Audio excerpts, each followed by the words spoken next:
네, 우리 같이 찬양할까요? 내 주 되신 주 참 사랑하고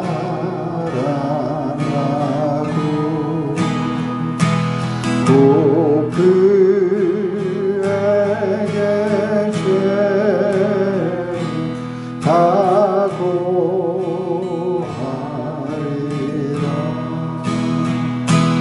그는 은혜를 주신 내 예수시니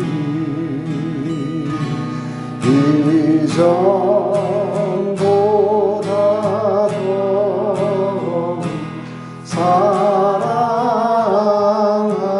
사랑합니다. 주 날 사랑하사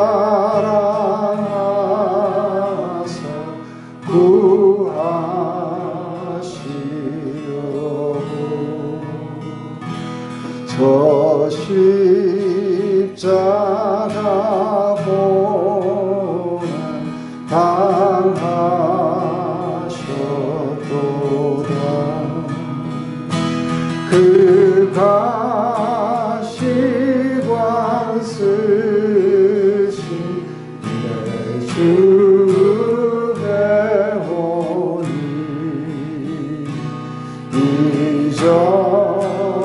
이전보다 더 사랑합니다. 내 평생의 힘쓰 그 큰 의무는 주 예수의 덕을 늘기 위하라. 숨질 때라도 할 말씀이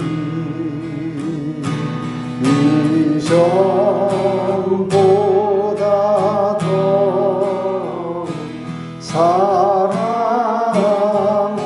사랑합니다.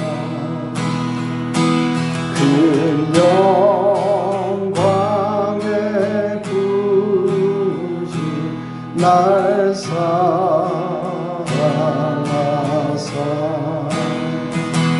그 풍성한 은혜 유하시니 금열 유관 쓰고 늘 찬송할 만 이전보다 더 사랑합니다. 주 날 사랑하사 주 날 사랑하사 구하시오.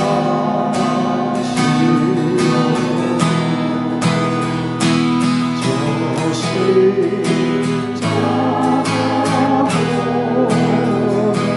당하셨도다.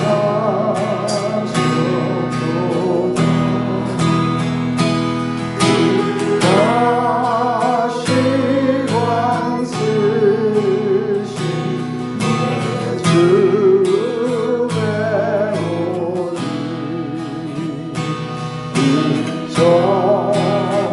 이전보다 더 사랑합니다. 큰 영광의 구주 날 사랑하사 영광의 구주 날 사랑하사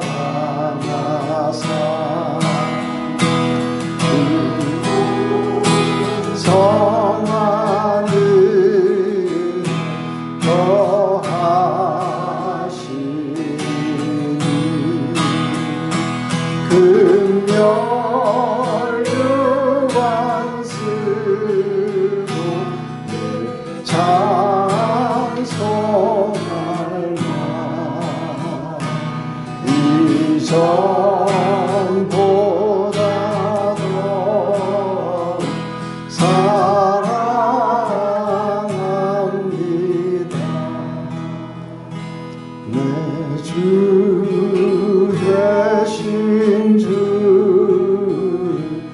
참 사랑하고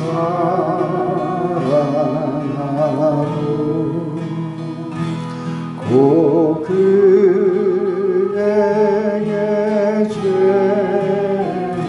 죄다 고하리라. 그 은혜를 주신 내 예수시니 이전보다 더 사랑합니다.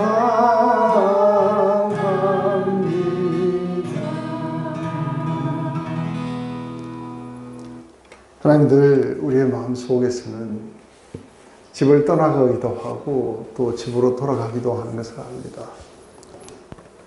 우리가 떠났다가 집으로 돌아갈 때마다 우리가 늘 경험하는 것은 하나님이 얼마나 사랑이시며 얼마나 넓은 수용으로 우리를 안아주시는지를 늘 경험합니다. 하나님, 그래서 더욱더 우리의 집떠남과 그리고 하나님의 사랑의 크기, 이런 것들이 늘 우리 영혼 안에 역사하셔서 그 사랑의 실체가 우리를 날마다 새롭게 하고 또 우리를 주님께로 이끌어가는 줄 믿습니다. 하나님, 오늘도 그 놀라운 하나님의 사랑이 담겼고 온 세상을 구원하시는 그 파워가 담긴 복음을 위해 하나님 온 세상에 예수의 이름을 전하다가 투옥됐고 그것으로 말미암아 굉장히 커다란 고난 속에서도 오직 한 가지 예수님밖에 생각하지 않았던 우리의 사도 바울을 다시 한번 봅니다. 얼마나 큰 사랑이, 얼마나 큰 은혜가 한 사람을 이렇게까지 만들 수 있는지 또다시 우리가 그것을 보면서 우리의 마음속에서도 동일하게 역사하여 주시옵소서. 예수님의 이름으로 기도드렸습니다.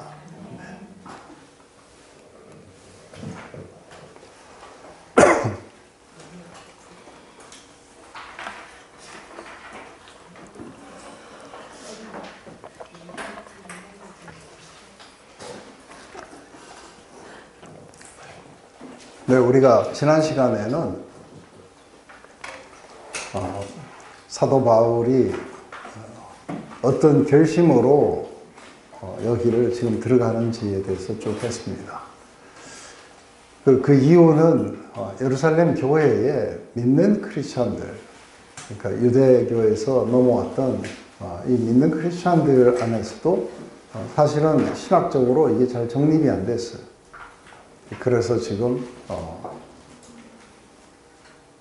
우리 그 사도 바울의 지금 전하는 이 복음을 잘 이해를 하지 못하고 있었던 거예요. 근데 그때 잘 이해하지 못했던 그게 오늘날 교회 안에서도 잘 이해하지 못하고 있는 것 같아요. 그래서 법과 은혜, 이것은 참 어떻게 보면 굉장히 심플한 이야기인데도 이게 굉장히 쉽지가 않는 것 같아요. 왜냐하면 우리 모두 안에 죄성을 가지고 있기 때문에 그 죄성 가운데서 이해하면은 이게 잘 이해가 되지 않는 것 같아요. 그러다 보니까 예루살렘 교회의 장로들과 야고보가 조금 걱정을 했던 거예요. 지금 사도 바울이 왔다는 이야기를 듣고 지금 여기 성내에는 오순절을 지키기 위해서 믿는 유대인들이 수만 명이 와 있다. 수만 명이라면 어마어마한 숫자가 지금 와 있는 거예요. 그래서 그들이 지금 사도 바울을 향해서 사도 바울이 지금 유대 율법을 버리고 모세를 갖다가 배반하고 그리고 유대 관습을 지킬 필요가 없다 하고 이렇게 지금 전파했다고 해서 굉장히 이렇게 사도 바울에 대해서 이렇게 격앙된 유대 그리스도인들이 있었다고 이야기를 하죠. 그래서 네가 우리의 율법과 그리고 전통을 그렇게 존중해 준다는 뜻에서 여기에 지금 나시린의 서원을 했는 사람이 4사람이 있으니까 이 사람을 머리를 깎고 예물을 드리는 걸 네가 동원을 대해서 가서 같이 그렇게 했으면 좋겠다. 그 사실 이게 뭔가 클리어하게 되기를 원했던 거죠. 사도 바울도 사실은 이런 내용들을 알고 있었어요, 오기 전에. 그래서 이 부분을 클리어하게 하지 않고는 더 이상 자기의 복음이 전파되는 곳마다 이렇게 혼합이 일어날 걸 알았어요. 그것 때문에 사실 죽을 결심을 하고 여기까지 온 거예요.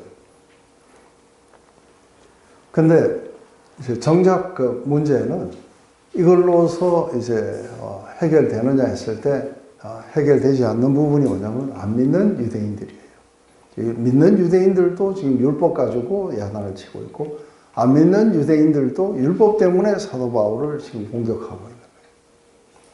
근데 아예 그 안 믿는 유대인들은 율법 가지고 이렇게 공격을 하는 이유가 이들은 예수님을 거부했기 때문에 그래요. 근데 믿는 유대인들이 바울을 갖다가 공격한 것은 이들은 예수님을 받아들이고 나서 율법 때문에 공격한 거예요.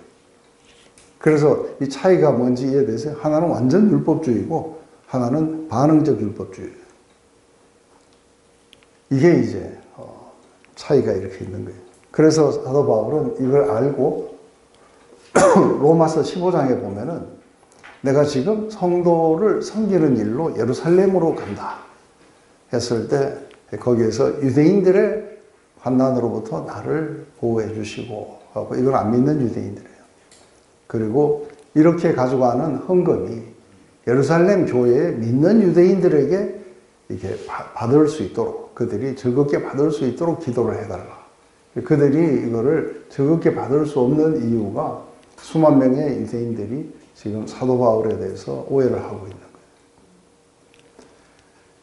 근데 이제 거기에 대해서 우리가 지난 시간 마지막에 좀 했어요. 그죠? 한 것은 믿는 유대인들은 왜 이렇게 잘못 생각을 했는가 했을 때 사도 바울의 그 관점은 아주 분명했어요. 그래서 모호하게 이야기한 건 아니에요. 유대인으로서 예수님을 믿은 사람들, 이 사람들은 자기의 전통이나 관습을 버릴 필요가 없다고 하는 거예요. 왜 그러냐면 이들이 그거를 버림으로써 더 의로워지는 건 아니에요. 그 말이 이해되세요? 자기들은 아이를 낳으면 8일 만에 할례를 했는데 이제 믿었으니까 안 해야 된다. 이름으로써 우리는 복음에 가까이 가 있다고 생각하는 건 잘못이라는 거예요. 그래서 할례, 무할례. 그래서 할례를 시켰다, 안 시켰다는 아무 유익이 없다는 거예요. 이것은 하나님 앞에 우리를 절대로 세우지 못한다.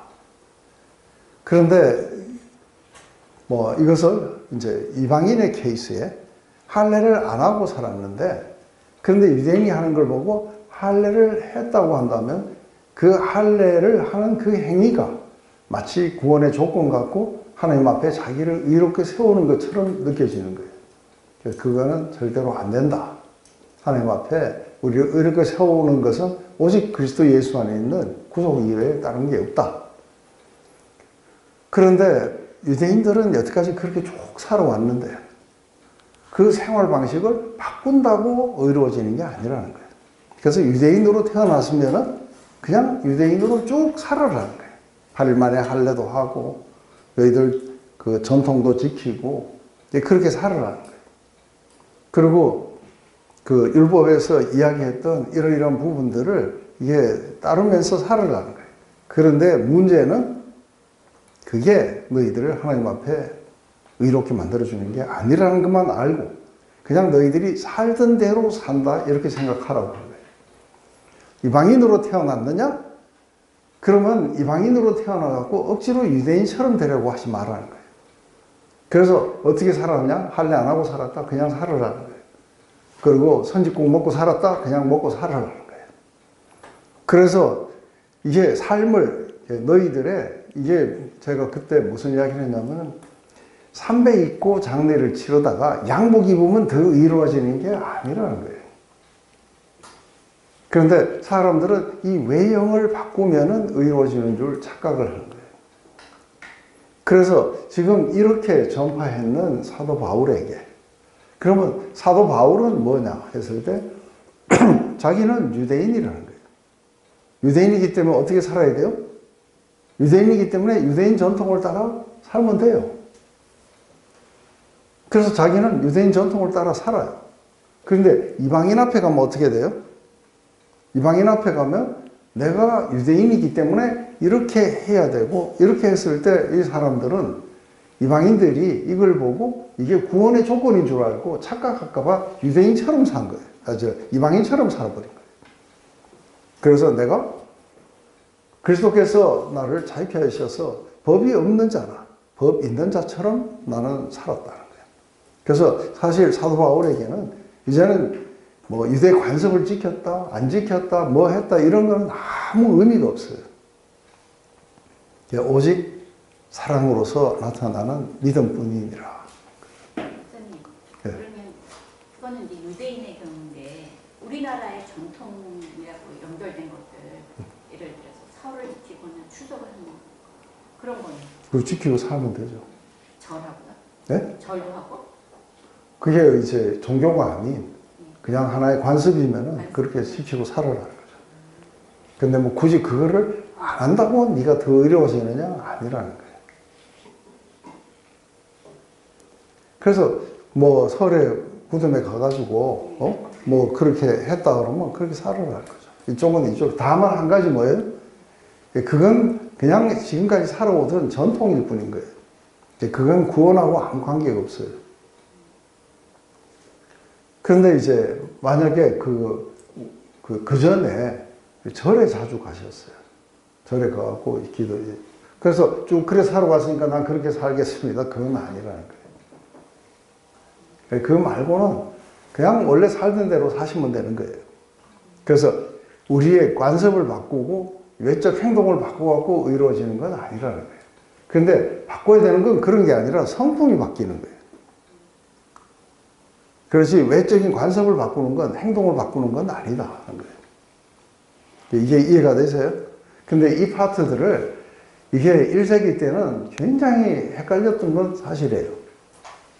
그런데 이제 오늘날의 반응적 율법주의는 상당히 조금 더 다른 게, 이건 원래 선지국 먹고 살다가 예수님을 받아들였어요.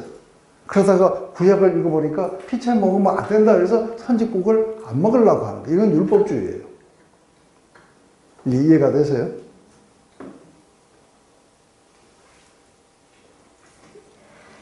이게 이해가 돼야 돼요.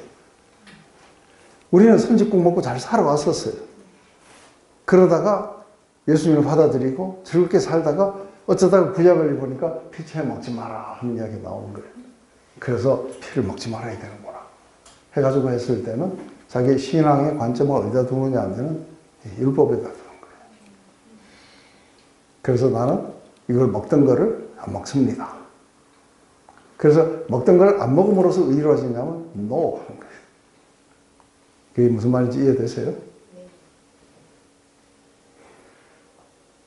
그래서 이제는 이렇게 잘 이방인으로서 잘 살아가다가 구약의 율법을 읽어보고 이거 이렇게 살아야 되네 하고 외적인 걸 바꾸려고 하는 거예요. 그렇게 되면은 이제는 예수로 구원을 받고 반응적으로 율법주의로 빠졌다 해서 반응적 율법주의라. 근데 그 피를 안 먹고 싶어지는 수도 있잖아요. 그럼 안 먹고 싶어져서는 안 먹는 거죠.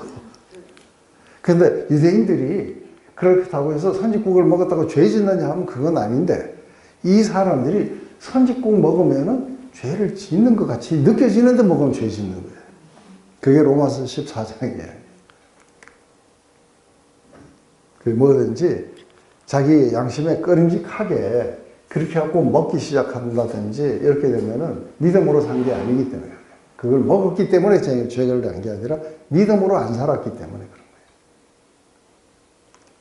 이 차이가 아직도 뭐한데 오늘 이거 다 설명하다가 아니 지금 몇 년 차 하세요? 네. 일단 이제 우리가 그 반응적 율법주의는 또 다른 데 더 이야기하기로 하고, 이거 하나만큼은 확실하게 이해하고 나가야 돼요. 근데 이제 장로들에 의해서 지금 사도 바울은 자기가 유대의 전통을 존중하고 이런 거에 대해서는 아무 문제가 없어요. 그렇지만 이게 나를 구원에 이르게 한다든지 나를 더 의롭게 한다든지 거기에서는 노라는 거예요. 그래서 오해를 풀고 그리고 계속해서 유대인들의 전통을 이렇게 존중하는 거. 그런데 야고보도 그래요. 다만 사도행전 15장에서 나왔던 이야기를 다시 한번 이야기를 해줬어요. 다만 이방인들에게는 이 네 가지만 좀 조심하라 그러고 다른 건 자유케 하자 했다. 그런데 지금 유대인에 관한 문제예요. 그러니까 유대인에 관한 문제 같으면 얼마든지 나는 그렇게 할 수 있다고 안 그래도 디모데를 데려다가 할례까지 시켰어요. 그렇지만 디도는 이방인이기 때문에 절대로 할례를 못하게 시킨 거예요. 왜냐하면 잘못하다가는 디도를 할례 시키면 할례가 이제 그 하나님 앞에 우리를 세워주게 돼요. 그래서 참 아주 보면은 사도 바울은 어떻게 이게 온 그 사통팔발에 발생하게 이게 뭐 어디 찌르기만 하면 복음이 나와요. 그죠? 참 대단한 사람이에요. 그런데 그게 악수가 됐어요. 자, 왜 악수가 됐냐면 성전에 가면은 거기에는 그 믿는 유대인들보다 안 믿는 유대인들이 훨씬 더 많아요. 그런데 지금 사도 바울이나 이 생각 속에서는 믿는 유대인들 디아스포라가 굉장히 많이 지금 오순절이기 때문에 모일 거라고 생각한 거예요. 그래서 들어가서 이게 이제 뭔가 클리어하게 해야겠다 했는데 문제는 안 믿는 유대인들이 더 많이 온 거예요. 그죠? 그래서 안 믿는 유대인들이 왔다가 성전에서 사도 바울을 본 거예요. 근데 이 사람들은 어디서 왔냐면 아시아에서 왔다 그런 거예요. 그런데 이 사람들이 보니까 바울이 여기 왔네 해가지고 이제 일단은 그 죄목을 잡는 게 이게 모세를 배반하고 율법을 폐하라고 했던 자다 하고 이제 일단 1차적으로 죄를 잡아요. 그죠? 그리고 나서 이 사람이 또 성전을 모독했다 하는 건 뭐냐면 에베소 사람 드라미보라는 사람이 있었는데 이 사람하고 같이 예루살렘 시내를 활보했던 거예요. 그래서 헌금을 가지고 가기 위해서 이게 뭐 드라미보하고 같이 걸어갔던 뭐 했던 어쨌든 아시아에서 온 사람이 보니까 드라미보라는 사람을 아는데 이 사람이 예루살렘에 왔다는 거예요. 그래서 지금 사도 바울이 성전에 있는 걸 보니까 이 사람이 드라미보도 데리고 간 게 아니냐 이렇게 이제 착각을 했던 거예요. 그래서 그 이야기를 한번 보십니다. 그 이래가 거의 참회. 이것은 이제 우리가 그걸 한 거예요. 그 나시린의 서원을 해갖고 7일 동안 이제 제물을 드렸던 거예요. 아시아로부터 온 유대인들이 성전에서 바울을 보고 모든 무리를 충동하여 그를 붙들고 외치되 이스라엘 사람들아 도우라. 이 사람은 각처에서 우리 백성과 율법과 이곳을 비방하여 모든 사람을 가르치는 그 자인데 또 헬라인을 데리고 성전에 들어가서 이 거룩한 곳을 더럽혔다 하니 이는 그들이 전에 에베소 사람 드라미보가 바울과 함께 시내에 있음을 보고 바울이 그를 성전에 들어간 줄로 생각함이라. 온 성이 소동하여 백성이 달려들어 모여 바울을 잡아 성전 밖으로 끌고 나가니 문들이 곧 닫히더라. 그래서 이래가 다 끝나가지고 이제는 이제 더 이상 성전 출입을 안 해도 되는 바로 이 마지막 순간에 아시아에서 했다. 이 아시아는 터키 그 남동쪽에, 남서쪽에 있는 거예요. 그 아시아에서. 그래서 우리 소아시아 7교회. 그 중에 제일 큰 교회가 에베소 교회였어요. 거기에서 왔는 유대인들이 이걸 보고, 이게 온 천하를 어지럽히던데 이제 예루살렘에 왔는 거예요. 그래서 지금 이야기하는 게 바울을 보고 충동해서 한 말이 뭐냐면은 각처에서 우리 백성과 율법과 이곳을 비방했다. 이곳은 뭐냐? 성전을 비방했다. 그래서 사도 바울이 성전을 비방했다는 이야기가 뭐예요? 성전이 더 이상의 뭐가 아니라고요? 건물이 아니라는 거예요. 예루살렘에 있는 건물이 아니고 너희가 하나님의 성전인 걸 알지 못하느냐 해가지고 성전은 이제 더 이상 건물이 아니다. 이렇게 해갖고 성전의 가치를 뚜렷하였고 이제는 유대인의 특권이 뭐냐 했을 때 유대인의 특권은 없는 거예요. 더 이상.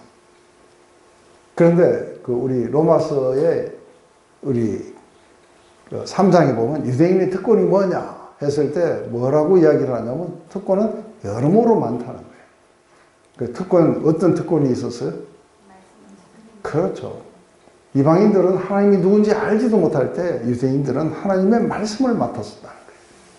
근데 그 특권을 그들이 살렸느냐 했을 때 못 살렸다는 거예요. 왜냐하면 그들이 믿음으로 받아들이지 않았다는 거예요.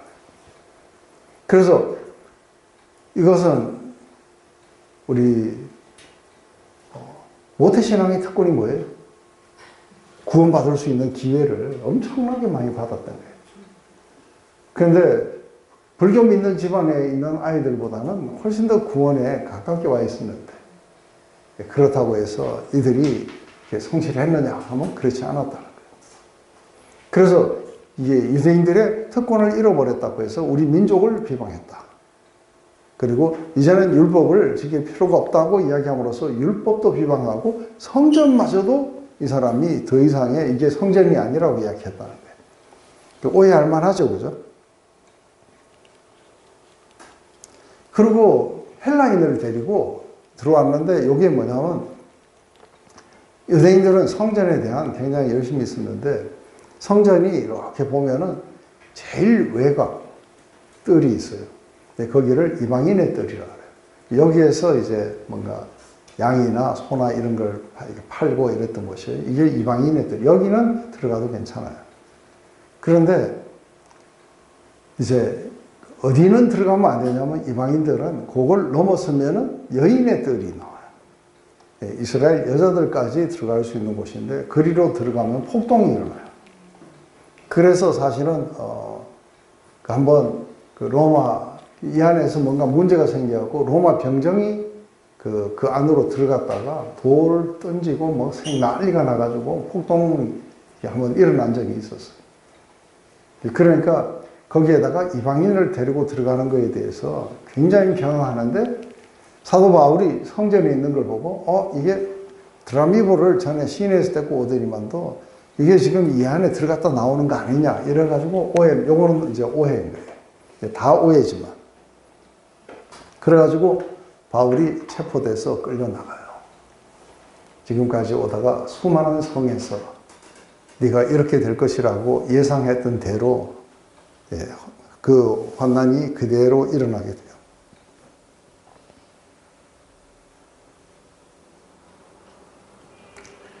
근데 놀랍게도 여기에서 이거를 구한 거는 제가 아주 30년 전에 이걸 묵상할 때 이렇게 되었을 때 수만 명의 그 주를 믿는 백성들이 있었을 거 아니에요. 그죠? 근데 이 사람들이 원래 나와가지고 방어를 해줘야 돼요. 얼마든지 할 수 있어요. 우리나라 한국 사람들끼리 못해요? 할 수 있죠. 그죠? 우리가 외국 사람이면은 좀 다가가는 게 좀 겁나는데 한국 사람끼리 불교하고 뭐 하고 했을 때 누구 뭔데 우리 그렇게 하느냐 하고 이야기를 해줄 수도 있어야 돼요. 네.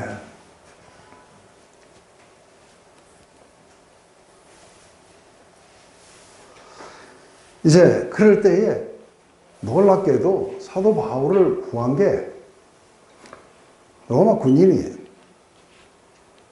그래서 그들이 그를 죽이려 할 때에 온 예루살렘이 요란하다는 소문이 군대 천부장에게 들리매 그가 급히 군인들과 백부장들을 거느리고 달려 내려가니 그들이 천부장과 군인들을 보고 바울을 치기를 거치는지라. 이에 천부장이 가까이 가서 바울을 잡아 두 쇠사슬로 결박하라 명하고 그가 누구며 그가 무슨 일을 하였냐고 물으니 무리 가운데 어떤 이는 이런 말로 어떤 이는 저런 말로 소리를 치거늘. 천부장이 소동으로 말미암아 진상을 알 수 없어 그를 영내로 데려가라 명하니 바울이 층대에 이를 때에 무리의 폭행으로 말미암아 군사들에게 들려가니 이는 백성의 무리가 그를 없이 하고자 외치며 따라감이라.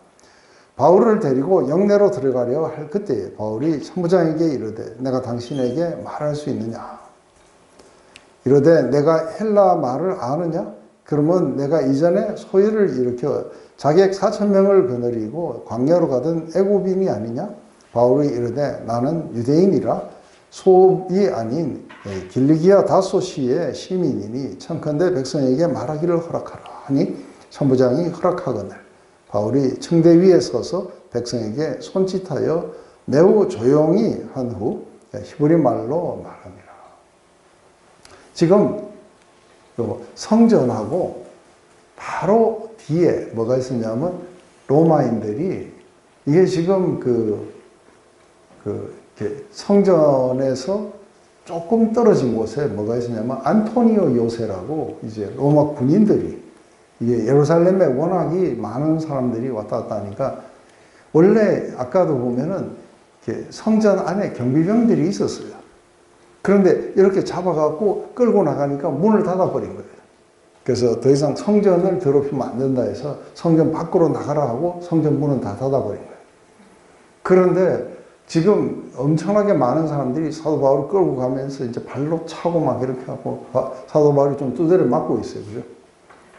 그런데 이 소식이 금세 어디에 들렸냐면 로마는 제일 민감하게 반응하는 게 뭐라 그랬어요? 소요예요. 팍스 로마 나라에서 로마의 평화를 깨치는 거를 이게 가서 무력으로 완전히 박살을 내버린 거예요. 그런데 이게 천부장이 그 소식이 들리니까 이제 천부장 큰일 난 거예요. 그래서 지금 굉장히 많은 백부장들을 데리고 왔다는 건 수백 명을 데리고 간 거예요. 이거 소요 진압하려면 한두 명 가지고는 안 돼요. 그래서 백부장들을 데려갔다면 백부장은 100명을 거느리는 사람들이에요. 그러니까 수백 명을 데리고 군대가 확 들어온 거예요. 그래서 들어왔고 하니까 이제 때리다가 이제 때리는 걸 그쳤어요. 그치니까 뭔 일이냐 하고 이제 일단 사도 바울을 이렇게 원래 그대로 이렇게 쇠사슬로 양쪽의 병사가 이거 쇠사슬로 요즘 치면 수갑을 같이 차는 거예요. 그래서 도망을 못 가게. 이렇게 해가지고 잡고 난 뒤에 백성들에게 이 사람 뭘 잘못했는데 너희가 이렇게 때리냐 하니까 이 사람은 우리 민족을 배반했다 뭐 어쨌다 하고 한쪽에서는 뭐라고 하니까 천부장이 무슨 말을 하는지를 이해가 안 되는 거예요. 이해가 안 되니까 일단은 데리고 들어가서 신문을 해야겠다 해갖고 안토니오 요새로 데려갈 때 이게 층계가 있었는지 그리로 이제 들어갔는데 그걸 백성들이 따라오면서 막 때리려고 하는 거예요. 그러니까 아예 따라오면서 때리니까 어떻게 되냐면 사도 바울을 높이 뻗쩍 들어가지고 다른 사람들이 못 때리도록 지금 이렇게 하고 들려가지고 막 하고 있는 거예요. 이게 이제 앞에 부분에 이제 그 부분이겠죠. 그때 이제 영내로 들어가 버리면 이제 안토니오 요새로 들어가 버려요. 그런데 이때에 이렇게 두드려 맞으면서 막 갈 때에 진짜 이해가 안 돼요. 어떻게 이럴 때에 자기 백성들에게 복음을 전하려고 그래요. 지금 이게 복음 전할 때예요. 지금은 살아날 때예요? 아니면 복음 전할 때예요? 그런데 지금 거기에서 내가 왜 이렇게 됐는지를 설명을 하면서 이걸 해야 돼서 이때에 뭐가 나오느냐 하면은 이제 유명한 그 다메섹 도상에서 자신이 어떻게 주님을 만났고 자기가 어떻게 변화를 받았고 이야기를 하면서 우리 로마서 9장, 10장, 11장에 보면 시작할 때마다 뭐라 그래요? 내게 마음에 큰 근심이 있다고. 마음속에 굉장히 크다는 아픔이 있는데 그게 뭐예요? 내 백성 유대인들이 구원을 받는 거라. 그걸 위해서 자기가 생명책에서 지워져도 좋다. 그렇지만 내 백성 유대인들이 구원을 받았으면 좋겠다. 이게 사도 바울이에요. 그러니까 나중에 누구예요? 디모데에게 할 때 때를 얻든지 못 얻든지 너는 복음을 전파해야 된다. Season out of season. 지금 이게 복음을 전할 타임이 아니에요. 그런데 잡혀 들어가면 아이고 살았다 그러고서는 영내로 들어가서 이제 안전하게 딱 하면서 내가 로마 시민이다 하고 이러고 자기 살 길 찾아야 될 때 잠깐만 세워갖고 내 말 좀 할 줄 있냐 했는데 이때는 헬라 말로 한 거예요. 그러니까 이게 또 헬라 말을 하는 거예요. 그러니까 이제 얼른 생각할 때 선부장이 생각할 때 그럼 이놈인가? 하고 이제 관상적으로 보지 않고 투사해서 봤어요. 그래서 전에 자객 4,000명을 데리고 확 하고서는 이게 폭동을 일으키고 광야로 도망간 자가 있었는데 그 사람이 헬라 말을 했던 거예요. 그러니까 너 혹시 그놈 아니냐 하니까 아니다. 나는 다소 사람이다. 그리고 유대인이다. 하고 자기를 밝히면서 지금 나를 이렇게 때리고 체포하고 이렇게 하는 이 사람들에게 말 좀 하게 해달라. 하니까 천부장이 지금은 이 청대로 올라갔으니까 조금 안전해요. 그죠? 네, 그래. 그럼 말해봐라. 하니까 사도 바울이 청대에 선 거예요. 그리고 손을 올려갖고 조용하라고 탁 하니까 그러면서 히브리 말로 하니까 사람들이 조용해진 거예요. 그러면서 저놈이 히브리 말로 무슨 말을 하려고 하는지 하고 이제 보고 있는 거예요.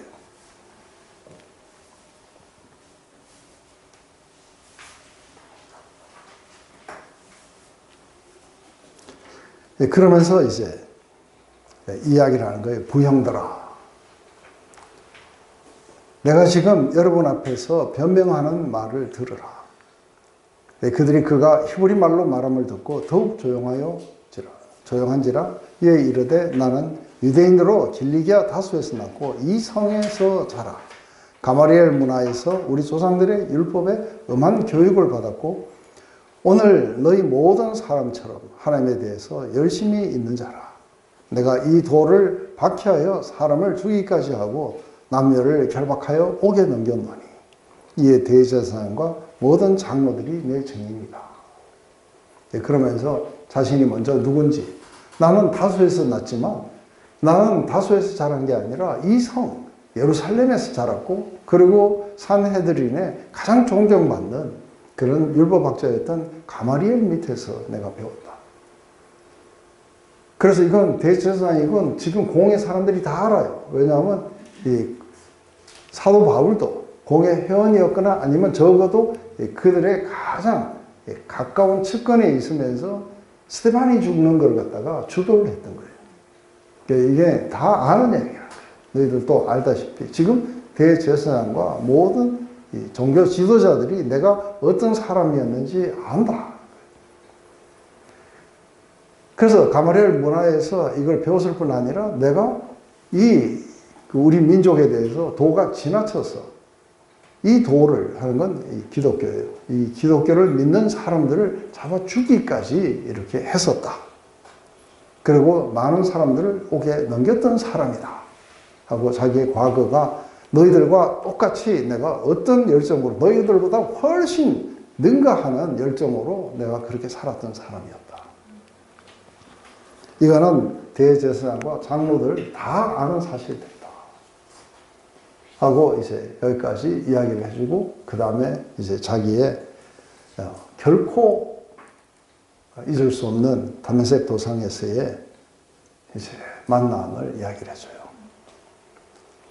또 내가 그들에게 가서 다메섹 형제들에게 가는 공문을 받아가지고 거기 있는 자들도 결박하여 예루살렘으로 끌어다가 형벌을 받게 하려고 가더니 가는 중 다메섹에 가까이 갔을 때 오정쯤 되어 후련히 하늘로부터 큰 빛이 나를 둘러 비치매 내가 땅에 엎드려서 들으니 소리 있어 이르되 사울아 사울아 내가 왜 나를 박해하느냐 하시거늘 내가 대답하되 주님 누구시니까 하니 이르시되 나는 내가 박해하는 나사렛 예수라 하시더라. 나와 함께 있는 사람들이 빛을 보면서 나에게 말씀하시는 이의 소리를 듣지 못하더라.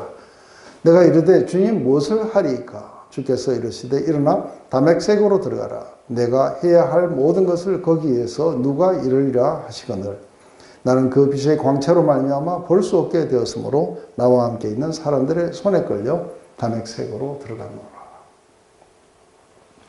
이게 지금 우리가 사도행전 그 9장에 나오는 이 이야기는 그러니까 실제로 일어났던 이야기고 그리고 여기에 나오는 거는 지금 사도 바울이 직접 한 이야기를 누가가 듣고 그대로 옮겨 적은 거예요. 근데 여기에 약간의 차이가 있어요. 그래서 이게 세 번 다 조금 약간씩 달라요. 그래서 뭐가 다를까? 이 이야기는 우리가 다 아는 이야기예요. 그죠? 그래서 우리 이 22장에 제일 먼저 이게 낮 정오, 해가 아주 밝을 때에 더 큰 빛이 비춰갖고 자기 눈이 먼 거예요. 그래서 밤에 빛이 비쳐서 눈을 먼 게 아니라 바로 정오에, 대낮에 굉장히 밝은 빛 아래에서 그보다 더 커다란 빛이 자기의 눈을 멀게 했다고 이야기합니다. 그리고 근데 그 9장에는 뭐라냐면 사람들이 보지는 못하면서 소리는 들었다고 이야기해요. 근데 여기는 소리는 못 듣고 빛만 본 거예요. 그죠? 그래서 반대로 되어 있어요. 그래서 소리를 22장 여기는 다른 사람들은 이 소리를 못 들었다고 해요. 그래서 이게 약간의 이게 차이가 있는데 이것은 결국은 소리가 나긴 났는데 다른 사람들이 알아듣지 못했다는 그 의미인지 뭔가가 저도 그때 그랬어요. 그죠? 꽝 하면서 천둥 소리가 들렸을 뿐이었는데 제가 그걸 이해하고 있는 것 뿐이죠. 그런데 사람들이 듣지 못했던 소리는 이 소리였던 것 같아요. 옆에 있는 사람들도 이 소리를 같이 들었으면 옆에 있는 사람들도 증거를 했을 텐데. 근데 그건 뭐냐면 사울아 사울아 왜 나를 핍박하느냐, 그죠? 박해하느냐. 그래서 이 음성이 도대체 어디서 난 건지를 물어봤다는 거예요. 그래서 누구십니까? 하니까 나는 네가 핍박하는 나사렛 예수다. 자기가 이렇게 섬기는 예수님과의 만남이 이렇게 일어났다고 이야기합니다. 자기는 살기등등 해가지고 지금 다메섹에서 예수 믿는 사람을 잡아서 예루살렘으로 끌고 오기 위해서 이게 공회의 허가증을 가지고 지금 가는 중에 이 일이 일어났다. 그래서 이제 이게 내 삶을 완전히 바꿔놨습니다. 아주 굉장히 파워풀한 감정이에요. 어떻게 해서 자기 주님을 만났고 그리고 어떻게 자기 삶이 거기서부터 돌아서게 됐는지. 그런데 다른 앞에서는 안 나왔던 게 있어요. 그죠? 내가 뭘 해야 됩니까? 하고 물어본 거예요. 그러니까 지금 다메섹으로 들어가라 하면서 이제 일단 다메섹으로 들어가라 해서 그래서 사실 이게 빛을 보고 그리고 자기가 박해하는 예수님을 부활하신 주님을 자기가 거기서 만나면서 이 열정이 완전히 꺾여버려요. 그리고 눈이 멀어가지고 비 내리듯 피면서 앞이 보이지 않은 채. 그래서 왜 주님은 이렇게 하셨을까 했을 때 아주 사도 바울을 완전히 그 옛날에 있었던 사울의 모든 것들을 한꺼번에 이렇게 죽이시는 거예요. 그래서 이 만남이 사도 바울을 완전히 새로운 것으로 바꿔놔요. 그래서 우리가 그리스도 예수 안에 있으면 완전히 새로운 피조물이다. 왜냐하면 이전에는 모든 것들이 우리의 도덕적 관점, 우리가 뭘 이루느냐의 관점, 이런 관점 속에서 봤다면 이제는 모든 것들이 그리스도가 우리에게 어떤 것을 이루셨는지를 보는 관점이었다. 한때 나는 예수님도 그런 관점 속에서 봤을 때 죄인이라고 봤다. 그렇지만 지금은 나의 구주시며 내가 모든 삶을 섬겨야 되는 우리의 주님으로 내가 본다. 이게 새로운 피조물이라는 것에 대한 의미. 완전히 새로워졌다는 거예요. 이 새로워지는 것은 바로 이러한 주님과의 만남에 있었다고 하는 거죠. 그래서 주님의 뜻을 따라서 순종하면서 따라 들어간 거예요.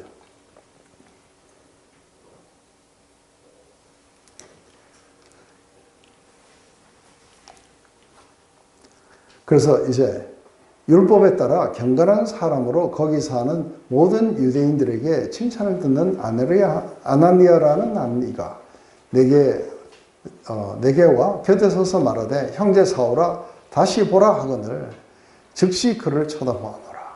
그가 또 이르되 우리 조상들의 하나님이 너를 택하여 너로 하여금 자기의 뜻을 알게 하시며 그 의인을 보게 하시고 그 입에서 나오는 음성을 듣게 하셨으니 내가 그를 위하여 모든 사람들 앞에서 내가 보고 들은 것에 증인이 되리라. 이제는 왜 주저하느냐? 일어나 주의 이름을 불러 세례를 받고 너희 죄를 씻으라 하더라. 이것도 약간 그 내용들이 많이 달라요. 그죠? 안 나왔던 거 나오기도 하고, 나왔던 거 안 나오기도 하고 좀 달라요. 근데 이게 이제 뭔가가 사도 바울이 이 사람들에게 뭔가 자기의 간증을 하기 위해서 했던 그것은 자기의 모든 것을 상세하게 이야기하는 게 아니라 사도 바울이 자기 어떤 관점을 만들어서 자기가 왜 지금 이 일을 하고 있는지에 대해서 그 관점을 말하기 때문에 거기에 필요한 부분만 이렇게 넣었다가 한 번 더 나와요. 26장에 가면 아그리빠 왕 앞에서 또 할 거예요. 네, 그때도 또 조금은 달라요. 지금 이제 여기 보면 율법에 경건한 사람으로, 율법을 따라 경건한 사람이에요. 그래서 이 사람은 크리스찬뿐만 아니라 유대인들에게도 칭찬이 잦았던 사람이 아나니아라는 사람. 근데 이 사람이 누군지는 상관이 없어요. 그죠? 그런데 우리 9장에 보면 아나니아라는 사람에게도 예수님이 이렇게 나타나세요. 그래서 두려워하는 아나니아에게 걱정하지 마라. 이 사람은 우리를 붙잡으러 온 사람인데요. 그러니까 두려워하지 마라. 그래서 네가 가라. 직가라는 거리로 가라. 거기 가면 눈이 먼 사도 이렇게 바울을 만나게 될 텐데 그에게 이렇게 전해라 하고 그래서 아나니아가 사실은 가는 거예요. 그런데 여기에서는 아주 율법에 아주 그했다는 사람이라는 걸 나타내줘요. 왜 그래요? 지금 이슈가 지금 유대인들의 이 문제들이에요. 거기에 율법에 아주 경건했던 사람, 이거는 다른 데는 안 나와요. 근데 여기에서는 이걸 강조하고 있어요. 그래서 거기서는 모든 유대인들에게도 칭찬이 자자했던 바로 이 아나니아가 와가지고 나에게 눈을 뜨라고 이야기해서 내가 눈을 뜬 거다 하고 이야기해요. 그래서 곁에 서서 형제 사오라 다시 보라 하거늘 그래서 아주 눈을 적시로 보았다. 그런데 그 사람이 나에게 예수님의 말씀을 전해주는 거예요. 그것은 바로 우리 조상의 하나님. 그래요. 그냥 하나님이 아니라 우리 조상의 하나님. 아브라함의 하나님, 이삭과 야곱의 하나님, 우리의 하나님. 그 하나님이 너를 택하셨다는 거예요. 그러면서 너를 택해서 자기의 뜻이 뭔지, 그분의 뜻이 뭔지를 알게 하시며 하고 이야기해요. 그래서 먼저 하나님의 뜻을 우리 사도 바울에게 알리기 위해서 너를 택했다. 그리고 나서 또 한 가지 나오는 게 뭐냐면은 여기에 그 의인을 보게 하시고 하는데 그 의인은 누구냐 했을 때 그 의인을 보게 하시고 하는데 이게 예수님을 말하는 거예요. 그리고 그 입에서 나오는 음성을 듣게 하셨으니 그래서 예수님이 부활하셔서 살아계시다는 걸 네가 보고 들을 수 있도록 그렇게 해주셨다. 그분의 뜻이 뭔지. 그래서 그분의 뜻은 지금 예수 믿는 사람을 잡아 죽이는 게 아니라 예수님을 온 세상에 전파하는 게 그분의 너를 택하신 뜻이었다는 거예요.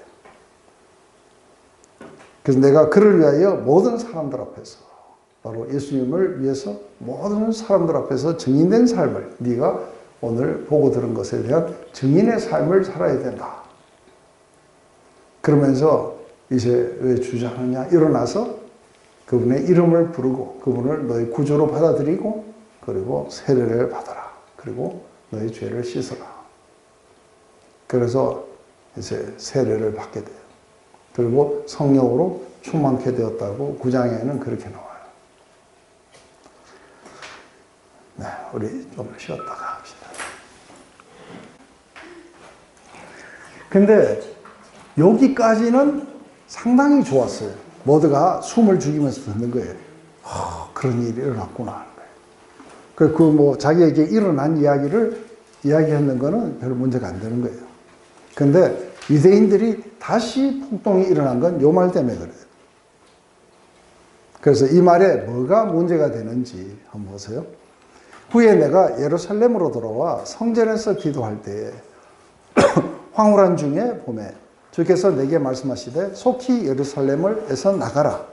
그들은 내가 내게 대하여 증언하는 말을 듣지 아니하리라 하시거늘 내가 말하기를 주님 내가 주를 믿는 사람들을 가두고 또 각 회당에서 때리고 또 주의 증인 스데반이 피를 흘릴 때에 내가 곁에 서서 찬송하고 그 죽이는 사람들의 옷을 지킨 줄 그들도 아나이다. 나더러 또 이르시되 떠나가라. 내가 너를 멀리 이방인에게로 보내리라 하셨느니라. 사실은 이거는 사도행전 9장에 이게 안 나왔어요. 그죠? 그런데 나중에 갈라디아서와 이런 거를 다 맞춰보면은 다메섹에서 이렇게 되고 난 뒤에 제일 먼저 간 곳은 아라비아로 간 거예요. 그래서 성령으로 충만케 되고 난 뒤에 이제 사도 바울도 이게 정리할 시간이 필요했어요. 그래서 아라비아에 가서 3년 후에라고 그래요.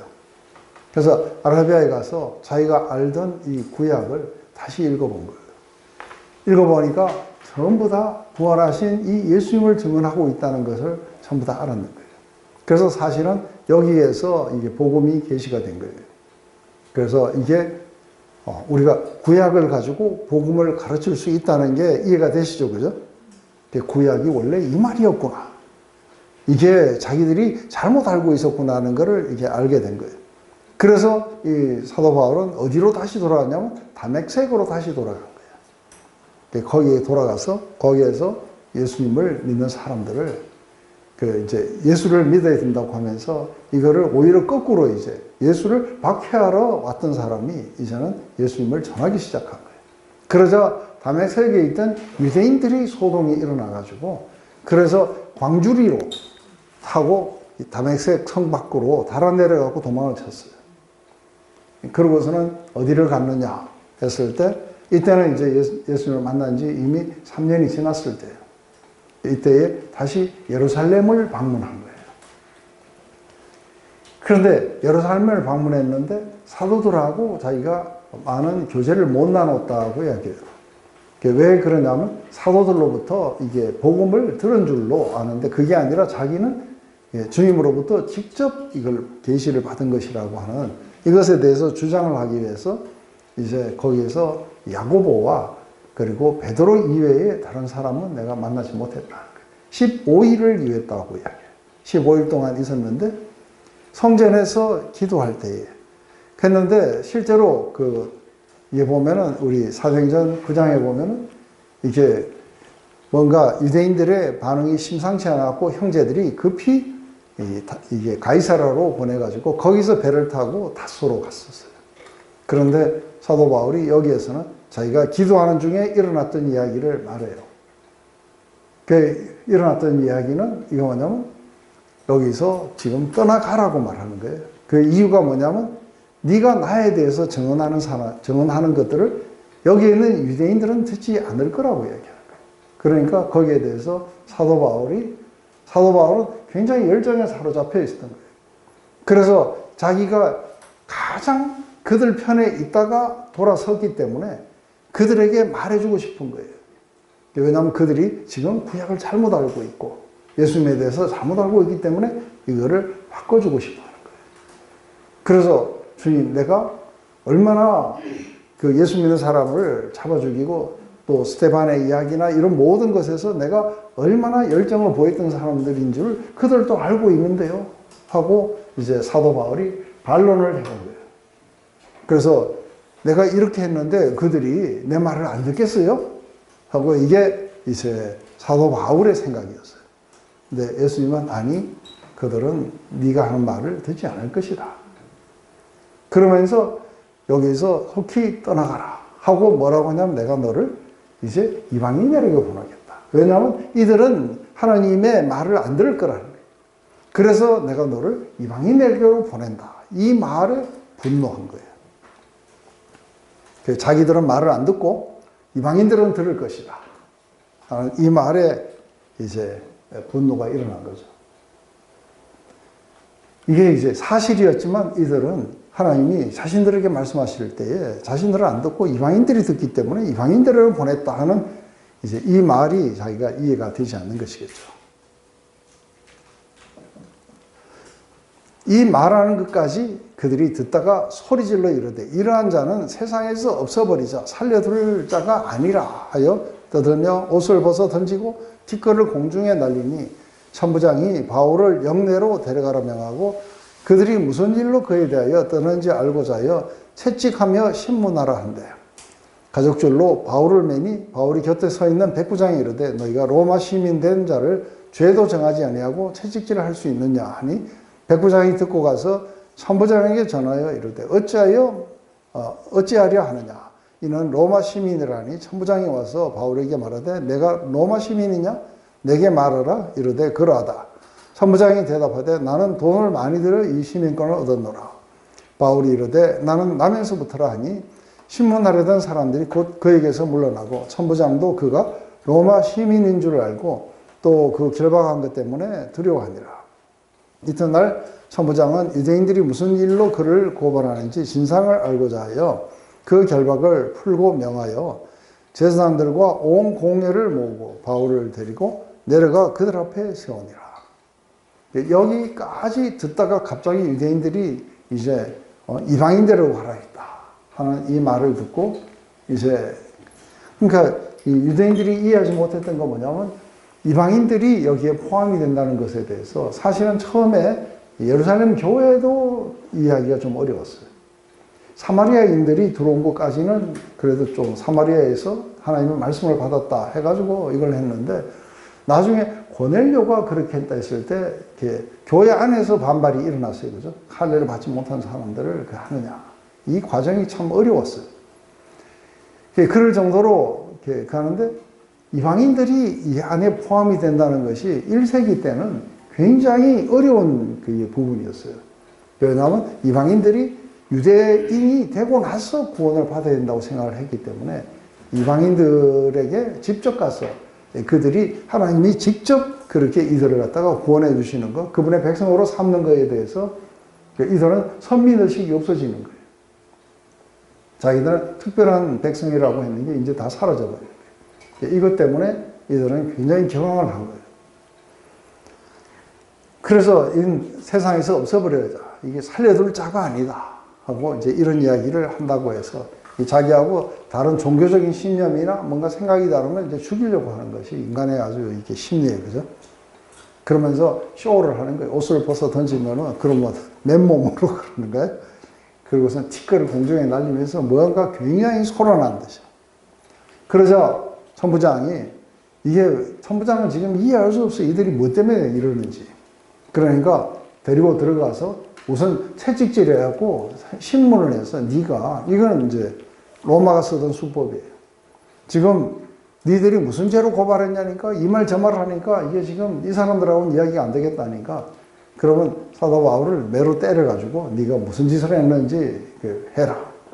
이래가지고 이제 데려가고 가죽줄로 매고 이제 때리려고 하는데 이거 맞으면은 이게 뭐예요?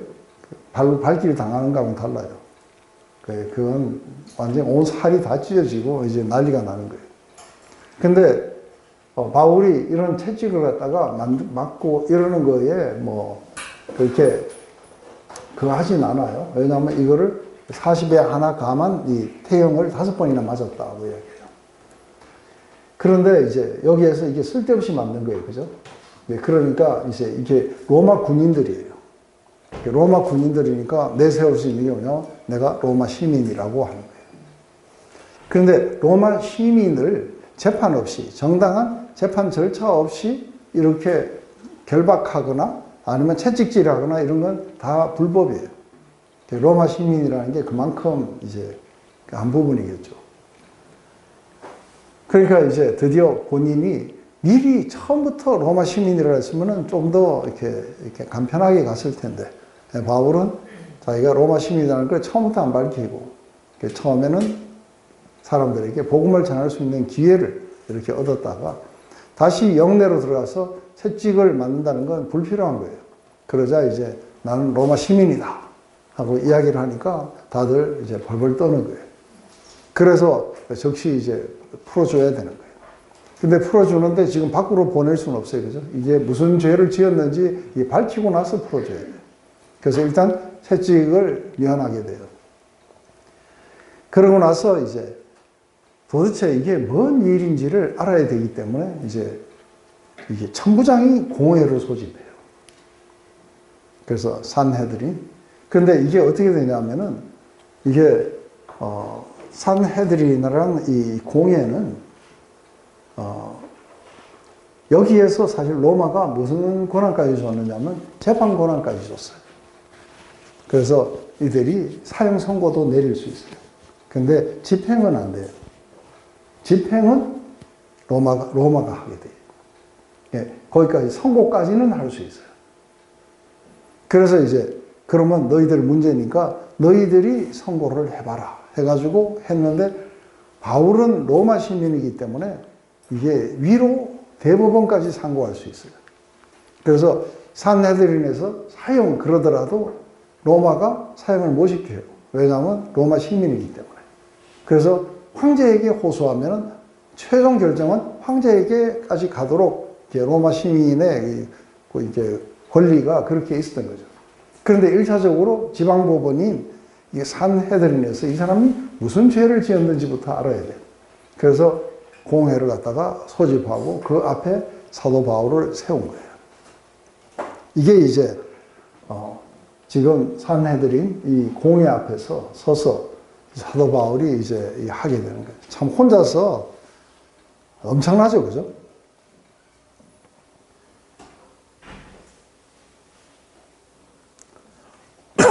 바울이 공회를 주목하여 이르되 여러분 형제들아 오늘까지 나는 범사의 양심을 따라 하나님을 섬겼노라 하거늘 대제사장 아나니아가 바울 곁에 서 있는 사람들에게 그 입을 치라 명하니 바울이 이르되 회칠한다며 하나님이 너를 치시리로다. 내가 나를 율법대로 심판한다고 앉아서 율법을 어기고 나를 치라 하느냐 하니 곁에 선 사람들이 말하되 하나님의 대제사장을 내가 욕하느냐. 바울이 이르되 형제들아 나는 그가 대제사장인 줄 알지 못하였노라. 기록하였으되 너희 백성의 관리를 비용하지 말라 하였느니라 하더라. 그래서 지금 이제 공회 앞에 딱 이렇게 선 거예요. 한 사람 한 사람을 했는데 주목해 봤는데 이제 제일 먼저 그 앞에 서가지고 했는 말은 자기는 양심을 따라서 하나님을 지금까지 섬겼다 하고 하는 거예요. 나는 범사의 양심을 따라서 하나님을 섬겼다 하고 이야기를 하니까 대제사장이 이제 이때 이게 뭐냐면 아나니아인데 원래 예수님 당시에는 누구였냐면은 그 전해에는 그 안나스예요. 그리고 예수님이 십자가에 처형당할 때는 가야바예요. 그리고 요게 지금은 그 아나니아라는 사람이 이때는 대제사장을 맡고 있어요. 그래서 이게 해마다 이게 좀 이렇게 달라져 가는데 요 해에 대제사장이 아나니아였던 거죠. 그런데 나는 범사에 양심을 따라 나는 하나님을 섬겼노라고 하니까 그놈 입을 치라고 하는 거예요. 그놈 입을 치라고 이야기를 딱 할 때에 이제 이게 뭐냐면 원래 이게 그 율법의 심판은 어떻게 되냐면 무죄 추정 원칙이에요. 그래서 두세 증인이 나와가지고 죄를 정할 때까지는 이거를 죄인 취급하면 안 되게 돼 있는 거예요. 그런데 지금 이 의결 기구에 최고의 수장이 이 법을 어기고 입을 치라고 이야기하는 거예요. 이미 죄인으로 이렇게 판정을 하고 때리라고 이야기하는 거예요. 그러니까 회칠한 무덤아 하고 이야기하는 거죠. 왜냐하면 너는 법을 갖다가 집행하는 것 같지만 너는 지금 법을 어기고 있다는 거예요. 그래서 아직 죄도 뭐가 뭔지도 정하지도 않은 채 너는 때리라부터 먼저 하느냐 하고 이 회칠한 무덤아 하고 이제 이야기가 시작되는 거죠. 그러면서 율법대로 심판한다고 앉아갖고 너는 지금 율법을 어기고 있느냐 하고 이 말이 그 말이에요. 그러니까 옆에 있는 사람이 너 지금 하나님의 대제사장을 네가 욕하느냐 하니까 얼마든지 더 할 수 있었는데 이게 해봐야 불필요한 싸움이에요. 그죠? 그러니까 여기 대제사장이야? 하고 이야기한 거는 사실은 사도 바울은 아나니아가 대제사장인지 몰랐을 수도 있어요. 왜냐하면 늘 어디에 있었어요? 해외에 있었어요. 그래서 제가 전지현이가 톱스타인 줄 몰랐어요. 사태현이하고 나오면서 왜 저런 애들이 나왔지 하고 네, 그럴 정도로 멀리 떠나 있으면 잘 모르는 거죠. 그래서 그냥 몰랐다 하면서 자기가 얼마나 법을 잘 지키고 있는 사람인지를 이야기하기 위해서 율법에도 이런 말이 나와 있다. 관리를 비방하지 말라고 했다. 그러니까 나는 비방은 안 하겠다 하고 이제 지금 이제 먼저 철저하게 바울은 자기는 하나님의 말씀을 따라 법을 따라 살려고 했던 사람이다. 그런데 오히려 거꾸로 안 듣는 사람은 니들이다 하고 이야기하는 거죠. 근데 입을 치라고 이렇게 하는 것은 인격 모독 때문에 그래요. 그래서 이렇게 사람이 인격을 이렇게 모독할 때에 그때에 예를 들어서 묶어놓고 채찍질하는 건 인격 모독이 아니라 죄에 대한 처벌 같은 건데 뺨을 때리거나 얼굴에 침을 뱉거나 입을 치거나 이런 건 전부 다 인격 모독들이에요. 그래서 아주 치사한 방법으로 이제 그렇게 한 것이었죠. 그런데 아주 재미있는 일이 벌어져요. 그것은 뭐냐면 바울이 그중 일부는 사두개인이요. 그리고 다른 일부는 바리새인인 줄 알고 공회에 외쳐 이르되 여러분 형제들아 나는 바리새인이요 또 바리새인의 아들이라. 죽은 자의 소망 곧 부활로 말미암아 내가 신문을 받노라. 그 말을 한즉 바리새인과 사두개인 사이에 다툼이 생겨 무리가 나누어지니 이는 사두개인은 부활도 없고 천사도 없고 영도 없다 하고 바리새인들은 다 있다 하니라. 크게 떠들어 바리새인 편에서 서기관이 일어나 다투어 이르되 우리가 이 사람을 보니 악한 것이 없도다. 혹 영이나 혹 천사가 그에게 말하였으면 어찌하겠느냐 하여 큰 분쟁이 생기니 천부장이 바울이 그들에게 찢길까 하여 군인을 명하여 내려가 무리 가운데 빼앗아 가지고 영내로 들어가라 하니라. 지금 여기에 이제 사두개인과 바리새인들이 나눠져 있어요. 이 사두개인은 어떤 사람들이냐? 이 다 가짜들이에요, 사실은. 근데 사두개인이라는 이 자체는 무엇을 주장했냐면 원래 이제 아론으로부터 이게 시작된 계보가 있어요. 그 계보가 있는데 자신들은 그러니까 사독 계열이다. 사독. 사독이라는 대제사장 들어봤죠, 그죠? 자기들은 사독의 계열을 따라서 왔는 대제사장의 자손들이다. 이래가지고 사독의 자손들이라 했고 사두개인이라는 이름이 붙은 거예요. 그래서 이 사람들은 이제 모세 오경만 성경으로 이렇게 인정을 하게 돼 있어요. 나머지는 인정을 안 해요. 뿐만 아니라 모세 오경만 인정을 하기 때문에 뭐도 안 믿느냐 하면은 이렇게 영이라든지 아니면 부활이든지 이런 거를 안 믿는 거예요. 그래서 이 생이 전부인 거예요. 이 생이 전부이기 때문에 이 사람들이, 이 생이 전부인 사람들은 굉장히 세속화가 되게 돼요. 그래서 이 사람들은 많은 부를 거머쥐고 권력을 쥐고 이게 이제 목표들이에요. 그런데 놀랍게도 이 공회에 이게 사람을 뽑을 때 한 번 누가 우세하냐 하에 따라 이게 달라지는 거예요. 사두개인들이 우세하면은 다음에도 누구를 뽑겠어요? 사두개인들을 뽑습니다. 그래서 사실 거의 대부분이 사두개인들이에요. 사두개인들이 다 이거 잡고 있는 거예요. 그래서 대제사장이건 누구건 다 사두개인 출신들이에요. 그 중에 바리새파의 사람들은 사두개인들은 예수님을 안 믿어요. 완전히 세상 사람들하고 다를 바가 하나도 없는데 바리새파 중에서 누구도 있었어요? 니고데모도 있었고 아리마대 요셉도 있었어요. 그런데 이 바리새파라는 거는 이게 이제 어떻게 생겨나느냐 하면은 우리가 이 기회에 다시 한번 이렇게 이야기를 하면은 지금 바벨론에 포로로 잡혀간 이유가 뭐예요? 이들이 바벨론에 포로로 잡혀간 이유가 이들이 하나님의 율법을 제대로 안 지켰어요. 그 중에서도 특별히 우상 숭배가 자기들을 그렇게 만들었다는 것을 철저히 이제 경험한 거예요. 그래서 BC 400년경에 이제 페르시아가 바벨론을 멸망시키고 초대 왕이었던 고레스 왕이 이들을 이제 본토로 돌아가도 좋다 해가지고 이게 오면서부터 여기 70년간 바벨론의 포로 생활을 했는 거예요. 근데 이때에 뭐도 없었냐면 본토에 돌아와도 성전이 없었어요. 그리고 이들은 멀리 잡혀가 있었기 때문에 성전 예배를 드릴 수가 없었어요. 그러니까 이전에 포로로 잡혀가기 이전에 굉장히 중요했던 것은 성전 예배가 중심이었어요. 그리고 사실은 율법을 미주알, 고주알 그렇게 안 했었어요. 그냥 성전 예배를 중심으로 이렇게 살아왔습니다.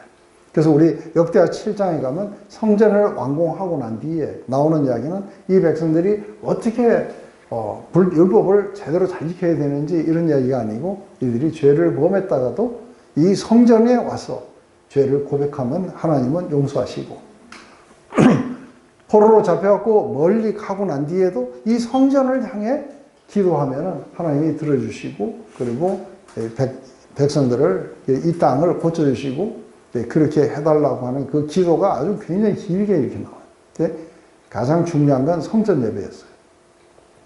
그런데 이 뒤에 이리로 이렇게 포로로 잡혀왔던 사람들이 생각할 때는 자기들이 하나님의 율법을 지키지 않아서 왔다고 생각한 거예요. 그래서 포로 귀환하고 난 뒤에 굉장히 중요한 것은 이 멀리 있던 사람들이 여기에서 회당을 만들었던 거예요. 그래서 뭔가 하나님의 율법을 가르치기 시작했던 거예요. 그래서 돌아오고 난 뒤에 굉장히 이렇게 부흥이 두 번이 일어나는데, 그게 뭐냐면 학자 에스라라는 자가 나와요. 그 에스라가 나와서 하나님의 율법을 하루 종일 이렇게 강의한 거예요. 그래서 막 사람들이 그걸 듣고 울면서, 이게 또 나중에 에레미야라는 자가 이게 또 와서 성벽을 건축하면서 왔을 때 학자 에스라를 또 불러가지고 또 했을 때 보니까 자포하지 말라는 이야기가 나온 거예요. 그래서 이 사람들이 전부 외국인 그 아내와 아이들을 다 떠나보낸 거 아세요? 이런 우를 막 보며요. 그러면서 철저하게 우리는 이제 다시는 이런 꼴을 안 당하려면 뭘 해야 돼요? 철저하게 법을 지켜야 된다는 거예요. 그래서 생겨난 게 뭐냐면 바리새인들이에요. 이 사람들은 아주 세속적인 게 하고 거리가 완전히 멀어요. 그래서 아주 법을 철저하게 지키고 더 철저하게 지키기 위해서 이 법에 이게 부속되는 그 조항까지 만드는 거예요. 그게 613개예요. 이걸 철저하게 다 지켜야 된다고 이렇게 생각을 했던 거예요. 그래서 일반적으로 백성들은, 사두개인들은 이게 가짜라고 생각한 거예요. 근데 바리새인들은 정말로 열심히 법을 지키는 사람들이다 해서 이제 좀 약간 존경을 받았던 거예요. 그래서 가마리엘이라든지 이런 사람들은 다 바리새파 사람들이에요. 그런데 이 바리새파 사람들은 뭘 믿느냐면 영을 믿어요. 그리고 부활도 믿어요.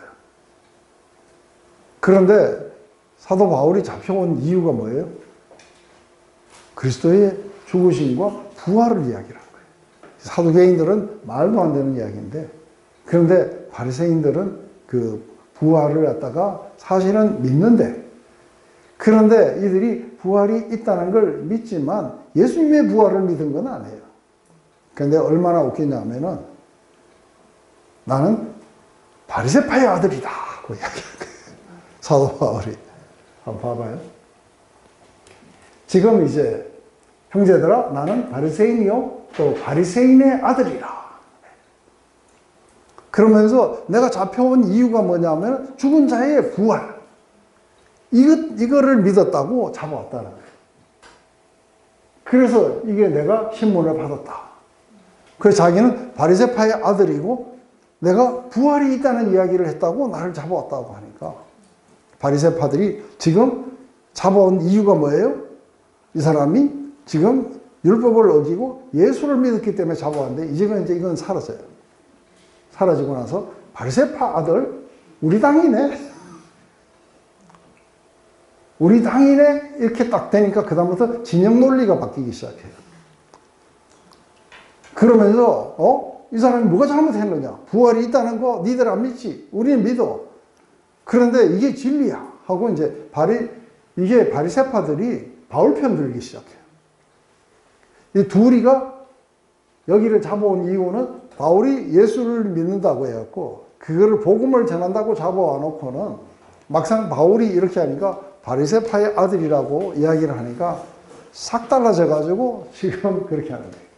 그래서 바리새인과 사두개인 사이에 다툼이 생겨 무리가 나눠지더니, 얘는 사두개인은 부활이 없고 천사도 없고 영도 없다 하고 바리새인은 있다 하니라더라.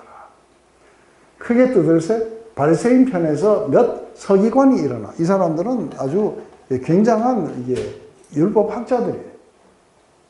다투어 이르되, 그들과 아주 논쟁이었고 사두개인들과 논쟁이 이르되 우리가 이 사람을 보니 악한 것이 없도다. 혹 영이나 천사가 그에게 말하였으면 어찌하겠느냐 하고, 영이나 천사가 이 사람에게 그렇게 지금 말을 했다면 니들이 어떻게 하겠느냐 하니까 사두개인은 이걸 믿지 않는데 바리새인들을 믿은 거예요. 그러면서 제일 웃기는 게 뭐예요? 우리가 보니, 이 사람을 보니 악한 것이 없도다. 이 진영 논리라는 게 아주 웃기죠. 일단 우리 편에는 무조건 다 맞아. 남의 편이면 무조건 다 틀려. 그러면서 큰 분쟁이 생기니 천부장은 바울이 그들에게서 지킬 거예요. 이래가지고 저것끼리 자중질환이 막 일어나고 그 속에서 저놈은 죽여야 된다 하고 여기서 죽이기 뭘 죽여 하고 하면서 난장판이 된 국회하고 비슷해요. 그죠? 그래서 마이크 던지고 이제 뭐 그러니까 천부장이 이게 뭔 죄를 지었는지 알라고 했더니 한쪽은 무죄다하고 한쪽은 뭐 맞다하고 하는데 이게 가만히 들어보니까 죄목이 뭐예요? 사람이 뭐 부활이 있다 없다 뭐 이거 가지고 이야기하니까 골치 아픈 거예요. 골치 아프니까 얼른 데리고 영내로 가자 해가지고 군인들을 명하여 무리 가운데서 빼앗아 가지고 영내로 들어가라 하니라. 그래서 이제 안토니오 요새로 그걸 데려가 버린 거예요. 그러니까 사도 바울이 딱 보니까 이걸 또 이게 사용을 했어요. 그죠? 그래서 여기 보면 바울이 그중 일부는 사대교이며 다른 일부는 바리새인인 줄 알고 이 말을 한 거예요. 그래서 사도 바울은 혼자서 이 모든 걸 다 해요. 혼자서 했는데 처음에 이제 자기의 문제를 해결하기 위해서 이제 믿는 크리스천들, 유대인들을 위해서는 자기가 이제 성전에 가서 결례를 따라서 하는 모든 것에 비용을 대고 함께 했어요. 그러다가 이제 아시아에서 온 유대인들에 붙잡혀가지고 이렇게 됐을 때, 그때는 죽을 수 있었어요. 그랬는데 천부장이 나타나서 이걸 구해줬어요. 그러자 뒤돌아보면서 이제 이들에게 히브리 말로 자기의 간증을 해요. 그죠? 나는 이렇게 여러분처럼 그렇게 살고 있고, 그리고 여러분들보다 훨씬 더 그 열심히 지나쳤던 사람입니다. 그렇지만 다메섹 도상에서 내가 이렇게 주님을 만나 뵈었습니다. 그 결과가 내가 이제 이렇게 이방인들에게로 가게 됩니다. 하니까 이제 거기서 막 떠들고 난리가 나니까 그 다음에는 이제 들어가서 채찍에 맞을 뻔했는데 나는 로마 시민입니다. 하는 이 마디에 이제 천부장은 더 이상 바울을 이렇게 때리지 못해요. 그러면서 이제 그래도 이게 이 사람의 이렇게 영내가 시끄러우니까 이 문제를 천부장은 해결을 해야 돼요. 그래서 이게 도대체 왜 이런 문제가 생겨났는지를 이 천부장은 알고 싶어서 공의 앞에 세운 거예요. 근데 공의 앞에 서자마자 대제사장하고 충돌이 나요. 그러면서 한 가지 이렇게 보면은 참 그 용기 대단하죠, 그죠? 그러니까 목숨 내어놓고 나면 두려움이 없어지는 거예요. 그러면서 대제사장이 율법으로 이렇게 심판을 한다고 하면서 율법을 지키지 않는구나 하고 이것을 지적했다가 이제 대제사장인 줄 알고 가만히 보니까 이 안에 유대인 이 공회가 사두개인과 바리새인으로 나눠진 걸 알고 이제 자기도 바리새파였다 하고 이야기를 하고 이제 바리새파의 동조를 갖다가 끄집어내죠. 그렇게 하니까 바리새파가 일어나가지고 사도 바울을 이제 변호하기 시작하는 거예요. 이래가지고 이게 이제 그 안에서 막 분란이 일어나니까 천부장이 데리고 안토니오 요새로 들어가라. 이래가지고 이제 들어가게 된 거예요. 제가 보니까 서부 활극 보는 거예요. 안 그래요? 혼자서 정말 대단해요. 오기 전에 수도 없이 이런 일이 일어날 거라고 이미 말을 했기 때문에 드로아에서 아소까지 걸어가면서 그래 내 삶을 주님을 위해서 드리자. 들어가서 이 문제들을 해결하고 나와야 된다 하고 결심하고 왔어요. 그죠? 그리고 이게 잡혔을 때도 아주 굉장히 뭐랄까요 용기를 가지고 이렇게 할 수 있었던 것을 자기가 주께로부터 받은 이 사명을 자기가 완수하려는데 자기 생명을 조금 더 아까운 것으로 여기지 않노라 하고 이렇게 결심하고 들어왔기 때문에 그래요. 그런데 문제는 이게 여기에서만이 끝나는 게 아닌 거죠. 그 밤에 정말 이게 왜 이때 나타나셨을까? 그게 항상 궁금해요. 그날 밤에 주께서 바울 곁에 서서 이르시되 밤대하라 내가 예루살렘에서 나의 일을 증언한 것 같이 로마에서도 증언하리라 하시니라. 지금 사도 바울은 그 유대인이었어요. 그죠? 그리고 늘 유대인들이 깨어났으면 좋겠다는 생각을 많이 가지고 있어요. 그래서 지금 여기에서 계속해서 모인 유대인들에게 자기가 자꾸 증언을 하고 싶었던 거예요. 그래서 유대인들이 좀 이걸 깨닫고 구원을 받았으면 좋겠다는 생각에 그 죽음에 무릅쓰고 자기의 간증도 했었고 공회 앞에 서가지고도 이야기를 하고 이게 계속해서 유대인 그 크리스찬들을 설득하기 위해서 여기까지 왔어요. 그런데 주님의 이야기는 다른 거예요. 넌 유대인에게로 가는 게 아니라는 거예요. 왜냐하면 이 유대인에게로 보낸 자들이 있어요. 누구예요? 이건 베드로예요. 그래서 베드로와 지금 여기에 예수님의 12 이렇게 제자들이 처음에 이 유대인들에게 왔어요. 그런데 이렇게 우리 사도 바울에게 내린 것은 이방인들에게 가는 거예요. 그런데 오늘 이 이야기는 상당히 다른 이야기예요. 상당히 다른 이야기인 게 이게 뭐냐면 이게 이제 어떻게 한 사람 안에 무한한 확신을 주게 되느냐 했을 때 갑자기 그날 밤에 주님이 곁에 나타나신 거예요. 이 이야기는 이 모든 과정 속에 다 지켜보셨어요. 굿잡. 오늘 예루살렘에서 네가 증언한 것은 최고였다. 그런데 요 다음 말은 자기를 얼마나 안전하게 지켜주시는 건지에 대한 확신이 와요. 네가 오늘 이렇게 멋지게 한 것을 로마에서도 해야 된다는 거예요. 그러면 이건 뭘 말하는 거예요? 자기가 로마로 가게 될 걸 아는 거예요. 그렇다면 여기에서 난리 벚구통을 쳐도 자기는 살아날 걸 알아요. 맞아요? 그래서 이게 끝까지 벨릭스와 베스도 감옥에서 2년을 있어요. 그런데 돈만 좀 주면 풀어주려고 그러고 막 그래요.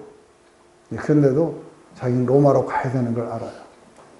근데 풀려나서 자유의 몸으로 가는 게 아니라 주 예수의 몸으로 가게 될 걸 아는 것이 자기가 황제에게 상소를 했기 때문에 그래요. 그래서 아그리빠 왕이 와서 네가 황제에게 상소만 안 했다면 넌 무죄다 해서 상소했는 걸 포기해버리면 무죄예요. 왕이 무죄다고 하는 거죠. 그런데도 끝까지 그걸 안 해요. 근데 그 결과가 어떻게 되냐면 가다가 배가 침몰해요. 그래서 배가 풍랑에 맞아가지고 침몰할 때에 사람들은 막 그 짐을 버리고 뭐 이런 걸 하다가 막 이제 살려고 바다에 뛰어들려고 할 때 사도 바울이 일어나서 뭐라 그래요? 뛰어들지 마라! 하고 이제 그때 이게 이 로마에 그 이송하는 그 장교가 하는 말이 아니라 사도 바울이 제수가 이야기해요. 뛰어들어가지 마라. 너희들 모두 다 살아나게 될 거라는 거예요. 왜요? 내가 로마까지 가야 되기 때문에. 그렇기 때문에 너희들이 안 죽는다는 거예요. 내하고만 같이 있으면 너희들이 안 죽는다는 거예요. 이 확신이 어디서 와요? 여기서 오는 거예요. 그래서 저보고 네가 100세에는 이제 아프리카 오지에서 나를 섬기다가 죽을 거라 하면은 건강검진 받을 필요 없어. 맞아요? 이거하고 똑같은 거예요. 그러니까 이게 얼마나 커다란 확신을 주는 말인지 이해가 되세요. 근데 그게 주님은 늘 내가 안전하게 지켜주마. 그래서 너는 염려하지 마라. 너는 결국은 로마까지 가게 될 거다. 이렇게 말씀하시는 게 아니라 딱 이렇게 한마디를 했는데 그 안에 다 함축되어 갖고 들어가 있어요. 그래서 지금부터 로마에 갈 때까지 바울은 굉장히 담대해져요. 그죠? 조금 더 쿨할 필요가 없다. 지금까지도 그랬지만. 그래서 내가 이렇게 해서 로마로 가는구나 하는 것을 알려주신 거예요. 그뿐만 아니라 이제 더 이상 말 안 듣는 유대인들에게 떠나서 나 로마로 가야 된다. 그래서 거기에서도 오늘처럼 이렇게 나를 증거하게 될 것이다 하고 이야기를 해주시는 거죠. 그래서 우리가 엄청난 위기, 오늘 정말 이 이틀간은 어마어마한 길을 겪었어요. 성전에서 지금 여기에 도착할 때까지도 사실은 굉장히 살이 많이 빠졌을 거예요. 왜냐하면 가는 데마다 잡힐 거라고 하니까 밤에 잠도 안 오고 식은땀도 나고 이랬을 수도 있어요. 그런데 여기 와서 보니까 예루살렘 교회가 약간 싸해요, 그죠? 그러면서 지금 선물을 준 거는 그래요, 이거는 고마운데 야 이거 지금 큰일 났다 하고 이야기하는 거죠. 그러니까 거기에 대해서 해결하려고 지금 7일 동안 성전에서 했는데 이게 이제 맞춰서 드디어 자기는 이제 안디옥으로 가야 되는데 그때 잡힌 거예요. 그래가지고 막 그 발길질 당하고 좀 몇 대 맞았어요. 그죠? 그러다가 천부장이 나타나서 자기를 구해줬어요. 그 막 수갑도 차고 하면 이런 거 당하면 우리는 막 트라우마 생겨갖고 다시는 막 복음을 안전하겠다고 막 선포하고 이럴 수도 있어요. 그랬는데 이제 사람들이 또 하니까 들어가서 채찍을 막 때리려고 할 때 로마 시민이다 해가지고 그날 밤은 겨우 이제 안 맞고 잤어요. 그죠? 그 다음날 공회 앞에 세운 거예요. 그런데 공회 앞에서 막 했는데 분란이 나니까 또 데리고 영내로 이렇게 들어온 거예요. 지금 이 이틀은 상당히 혼란스러웠던 날들이에요. 그 이틀이 지나고 그날 밤에 주님이 바울교회에 나타나신 거예요. 제일 안전한 곳은 어디예요? 예? 주님이 계신 곳이에요. 그래서 우리 시편에 그 말이 나와요. 그죠? 주님의 이름은 강한 성읍, 그곳에 달려간 자 안전하리, 그거예요. 그죠? 주님이 옆에 계시면 거기가 제일 안전한 곳이에요. 주님이 그 밤에 아무 소망이 없고 내가 계속해서 이걸 언제까지 이렇게 붙잡혀가지고 이렇게 될 줄 몰라요. 그래서 지금 복음 전하러 가야 되는데 이게 로마 그 지금 진영에 들어와가지고 지금 죄수의 몸으로 붙잡혀 있어요. 그리고 밖에서는 지금 해결이 안 된 채 계속해서 이게 지금 당할 수 있게 되는 거죠. 바로 아무 소망이 없이 앞날이 아주 깜깜한 그 밤에 예수님이 직접 찾아오신 거예요. 그러면서 여기서 아주 잘했다 하고 칭찬해 주시죠. 그러면서 넌 로마에서도 또 그렇게 하게 될 것이다. 그래서 거기까지 내가 안전하게 지켜 보호해 주겠다. 그러니 너는 더 담대해라. 이 이야기는 사도 바울이 약간 주눅이 들었을 수 있어요. 그래서 예루살렘에 죽을 각오로 왔는데 이 상황에서 너는 벗어날 것이다 하고 예견해 주신 거죠. 그래서 다음 행선지 로마는 늘 가고 싶었던 곳이에요. 그게 로마서에서 늘 너희들에게 가고 싶었다. 그래서 거기에서 너희들의 보내줌을 통해서 스페인까지 가고 싶었다 하는 것이 바울의 소원이었어요. 그런데 가게 되긴 가게 되는데 그냥 가는 게 아니고 공짜로 와요. 로마 배를 타고 죄수한테 임금 내라고 이렇게 백값 내라고 안 그러겠죠, 그죠? 그리고 먹여주고 재워주고 그러고 가요. 이렇게 해서 로마로 가게 돼요. 이게 이제 하지만 아직도 이게 남아 있어요. 그것은 뭐냐면 벨릭스와 베스도 이 두 사람이 이 총독 앞에서 뭔가 계속해서 그래서 여기에서 너무 위험하다. 예루살렘에 두면 계속 소유가 생길 것 같으니까 어디로 옮겨버리냐면 가이사르로 옮겨버려요. 거기에 총독의 관제가 있었어요. 그래서 아주 가이사르로 옮겨가지고 거기에서 벨릭스와 베스도의 그 총독의 그 감옥이죠. 거기에서 2년간을 세월을 보냈는데 이것도 주님의 뜻이 다 있었던 거죠. 왜냐하면 그 시간에 누구에게 시간을 준 거예요? 2년 동안 왜 이렇게 쓸데없이 여기에 있었는가 했을 때 우선 바울 그동안에 너무 많이 돌아다녔고 좀 피곤해요. 그죠? 쉬어야 돼.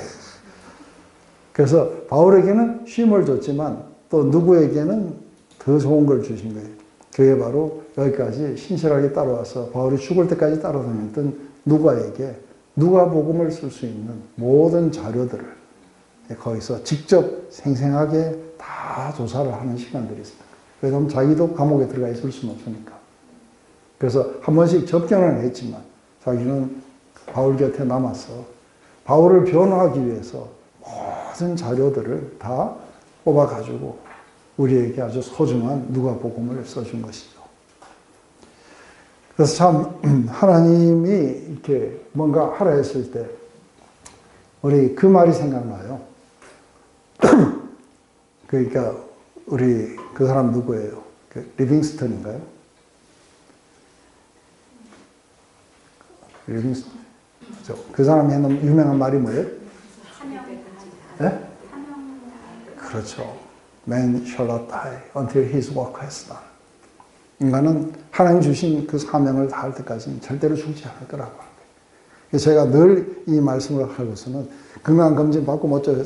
아니 내가 증거하는 일을 다 마쳐야 죽지. 그전에는 내가 안 죽는다고. 그 말을 할 정도로 하나님이 일을 시켜놓고 중간에 죽일 수는 없어요. 그죠?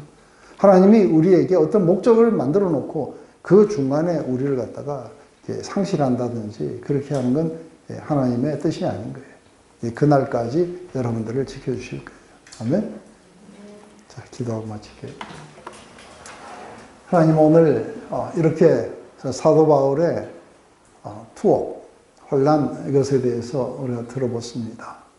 참으로 각 성에서 이런 혼란이 있을 걸 예견하도록 해주시고 그리고 사도 마음을 그렇게 강하게 담대하게 만들어 주셨고 이제는 자기 생명을 조금 더 귀한 것으로 여기지 않을 정도로 자아를 완전히 다 죽이셔서 이곳에 와서 담대하게 순수하게 복음을 위해서 또 예수 그리스도의 이름을 위해서 이렇게 마치 우리가 활극을 보듯이 이런 어떤 용감하고 담대한 그런 행동들을 할 수 있도록 해주신 걸 합니다.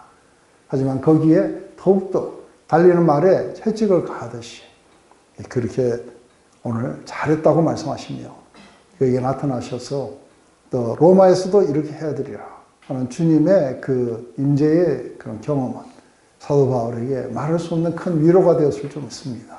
바로 자기가 이런 고난을 당한 것도 바로 자기 곁에 서서 말씀하시는 그분을 위한 것이었고 그리고 그분이 자신의 삶의 전부였는데 바로 주님이 그에게 나타나셔서 커다란 위로가 되었을 줄 압니다. 주님 때로는 우리가 계속해서 주께로부터 받은 사명을 우리가 이루기 위해 우리는 주님의 이런 임재가 필요합니다. 오셔서 우리에게 말씀하시고 우리와 함께 하신다는 것을 알려주셔서 우리 앞으로의 남은 그 삶을 우리가 있는 힘을 다해서 달려갈 수 있도록 주님 찾아와 주시옵소서. 그리고 미래에 대해서 말씀해 주심으로 말미암아 또다시 새로운 소망 가운데서 내일을 맞을 수 있도록 해 주시옵소서. 예수님의 이름으로 기도드렸습니다.